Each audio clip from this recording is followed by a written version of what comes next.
Tonight, the Pentagon has identified Sergeant Angel Rampersad of New York as the third service member believed to have been killed by an Iranian strike in Jordan last Friday.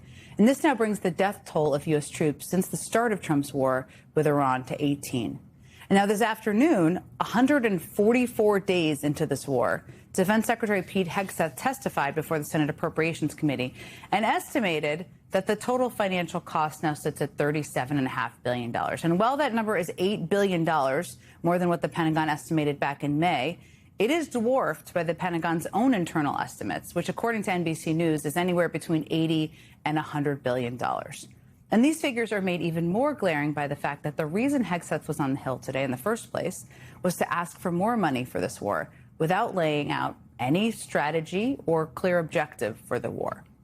Well, at the same time, the Washington Post reports that the Pentagon is apparently running out of money. And so far, that has resulted in military exercise and in trainings that help keep units prepared for combat being limited or canceled, according to 4 current and former officials. It's almost like a former Fox News weekend host wasn't exactly prepared to oversee the Department of Defense, well, at any time, but during wartime. And today, multiple senators questioned Hegseth's need for additional funds, the lack of any coherent strategy, the premature claims of victory, and also the ever-changing objectives of this war, including Democratic Senator Gary Peters, who channeled what I think millions of Americans are feeling right now. Take a listen. Secretary Hegseth, despite your failure to win this war, you are back now before Congress asking for almost $70 billion in additional funding. You're asking the American people for a blank check because, once again, the Trump administration's efforts have been an utter and complete failure to win this war to this point. So my question for you, sir, is how is your strategy different than what we've seen in the past? I think your characterization of this incredible effort as a failure is reckless.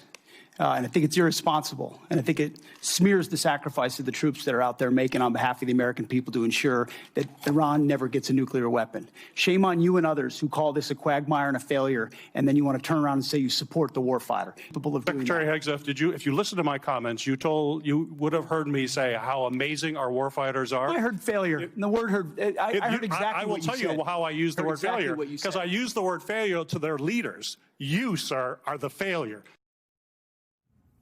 Joining me now is Michigan Senator Gary Peters, member of the Senate Appropriations and Armed Services Committee. And as I told you, I think really channeled what a lot of people were feeling who have been deeply worried about this war, which is the majority of Americans. Senator, I just showed people really a sliver of the hearing today. For people who didn't watch the totality of the hearing, give us your take on Secretary Hegseth's performance.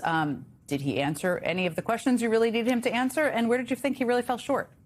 He didn't answer questions. You know, he's a guy that can give out talking points, and the talking points are not based on any kind of reality of what's actually happening. We've heard from the president, we've heard from Secretary Hegseth that the war is over the last few months. The war is over. We're winning the war.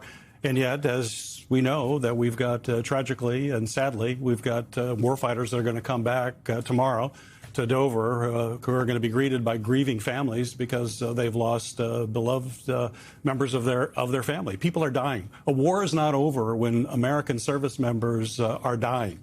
The war is not over because, according to the Trump administration, they wanted to deal with the nuclear material that's in Iran. It's still there. That is still not secure. That material is there. They've said that, well, we've destroyed their missiles, we've destroyed their ability to strike, and yet that attack showed that actually Iranian missiles are not only more lethal, they're actually more maneuverable. Something is going on. And then, of course, we have the Strait of Hormuz, which was fully open before the war. Oil was flowing, gas prices were low. And then after the war started, that was shut off. They did not prepare to protect the strait as they should have. And now oil price or gas prices are going back up again. This war is turning into a forever war because there's not a strategy to win the war. And that's why I took on Secretary Hegseth, is that it's a failure of leadership. I want to say again, as we're on air here, the men and women who serve in the military are absolutely amazing folks. They are heroes each and every day. But you have to have good leadership at the top, and that's the Commander-in-Chief, President Trump, and Secretary Hegseth, and they are failing, and that's why they're coming back with looking for more money to continue this war and drag this out as American consumers pay more at the pump through all of their purchases. and we lose service members. It's unacceptable, and we are not going to give them more money until they come with a better plan than they have now, and I don't think they have one. And just to be clear, I listened to the entire exchange. You said that proactively before he started answering questions about honoring the men and women who serve. Let me ask you about the cost here, because there is so much dishonesty that we're getting from the administration, as you've just outlined there. They're not being honest about the number of troops who have been injured. They're not being honest about operational challenges. They're not being honest about maybe they don't know what the goals and objectives are, how they're going to end this war.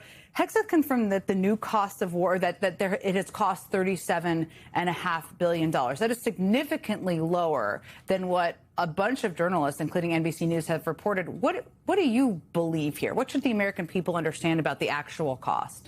It's got to be a lot more than that. We have to be able to find out what it is and check it. But there's a lot that isn't in that cost. If we haven't had a chance to really look at the breakdown of how they determine that. But they've also, we know the Iranians have hit military facilities. There are costs associated with repairing those facilities. I don't think some of that is in those estimates. So certainly it is a lot higher.